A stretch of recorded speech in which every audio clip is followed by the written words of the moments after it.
जय हिंद दोस्तों, नमस्कार। डेली रीड बुक में आप सभी का स्वागत है। आज हम लोग इस वीडियो में एसएससी एमटीएस 2021 के ऑफिशियल पेपर का अध्ययन करेंगे। यह सभी पेपर बहुत ही इम्पॉर्टेंट हैं।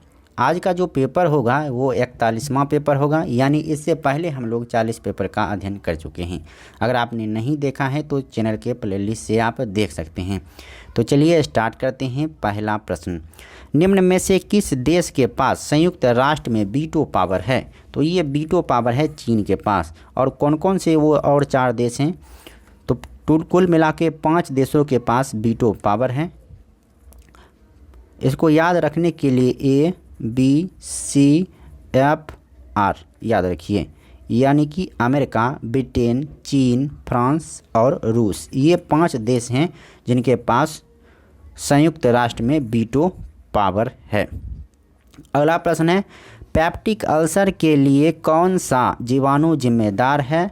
तो Helicobacter pylori. Helicobacter pylori peptic ulcer के लिए जिम्मेदार है और ये हेलिकोबैक्टर पाइलोरी एक जीवाणु है। निम्नलिखित में से कौन सी मृदा संरक्षण की एक विधि है? तो छाद यानी मल्चिंग, ये मृदा संरक्षण की एक विधि है।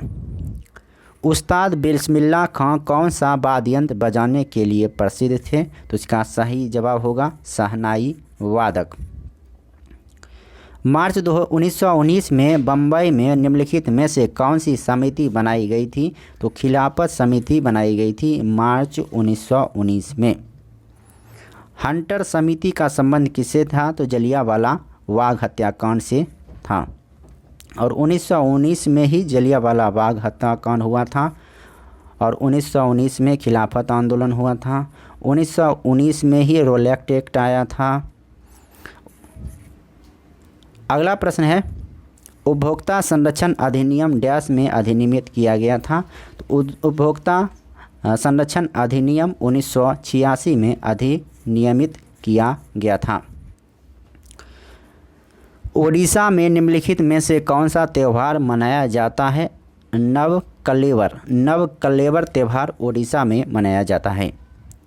निम्नलिखित में से कौन सा जीव खाद्य सामग्री का विघटन शरीर के बाहर ही करता है और फिर उसे अवशोषण करता है? तो इसका सही जवाब होगा ईस्ट।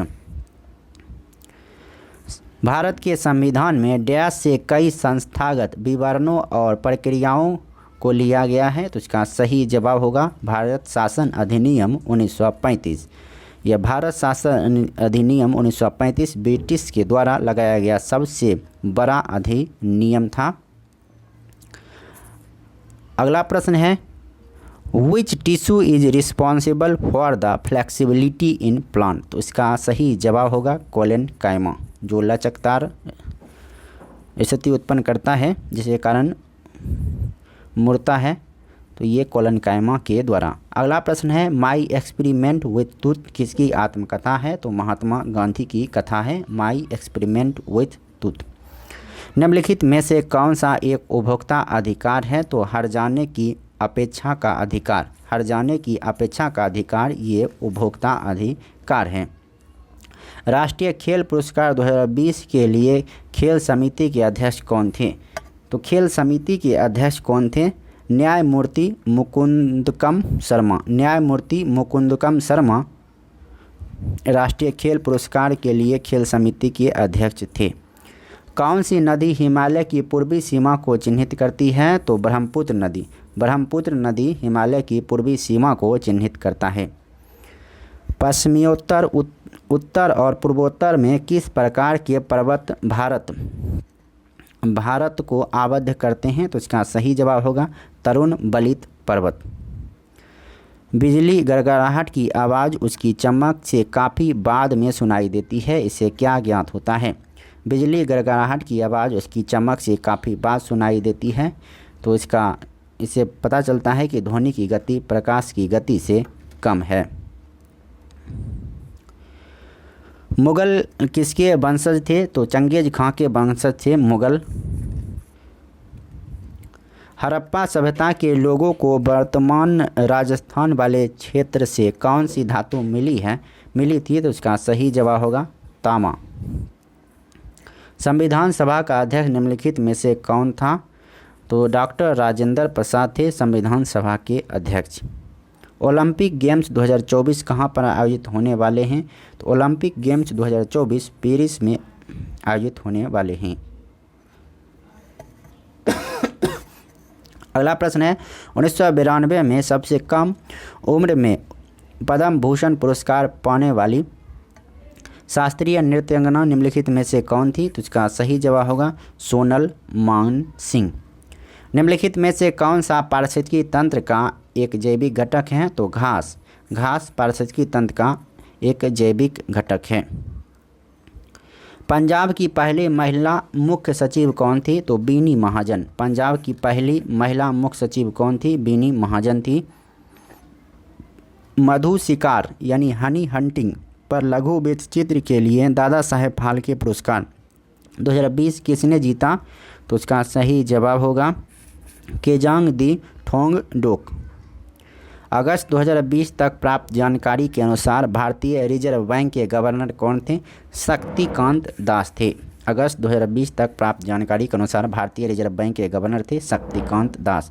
तो इस वीडियो में इतना ही, फिर मिलते हैं नेक्स्ट वीडियो में। तब तक के लिए नमस्कार, जय हिंद, वंदे मातरम। अगर वीडियो अच्छा लगता है तो लाइक कीजिए और चैनल पर नए हैं तो चैनल को सब्सक्राइब कीजिए। सब्सक्राइब करने के साथ साथ बेल आइकन को ज़रूर दबाइएगा, क्योंकि जो ही हम दूसरा वीडियो अपलोड करेंगे तो आपको नोटिफिकेशन मिल जाएगा। एसएससी एमटीएस में कुल 48 पेपर हुआ था, तो आज का जो पेपर था वो 41वां पेपर था और उसके बाद हमें पेपर नहीं मिला है, तो इसके लिए खेद है। तो इतना ही पर समाप्त करते हैं। अब दूसरा पेपर को कराने की कोशिश करेंगे, या एसएससी जीडी या सीपीओ जो कहिएगा वो पेपर जल्द से जल्द लाएंगे। और इसके अलावे जो किरण प्रकाशन का प्रीवियस ईयर का एसएससी वाली बुक थी उसे भी कंप्लीट करने की कोशिश करेंगे। लगातार अब से एक वीडियो ज़रूर आएगी, तो आप हमेशा सपोर्ट बनाए रखिए। हम आपके साथ हैं, लगातार हम भी कुछ बेहतर करने की कोशिश करेंगे। आपका सपोर्ट नहीं रहता है, आप वीडियो को लाइक शेयर नहीं करते हैं, वॉच नहीं करते हैं, तो इसलिए मेरा भी थोड़ा मनोबल डाउन हो जाता है। तो इसलिए आप सिर्फ वीडियो को शेयर कीजिए और लाइक कीजिए। धन्यवाद, नमस्कार, वंदे मातरम। और इसके बाद आगे क्या रणनीति होगी वो ज़रूर बताइए। कौन से पेपर को आपके सामने रखूं वो ज़रूर बताइएगा। धन्यवाद, नमस्कार, वंदे मातरम।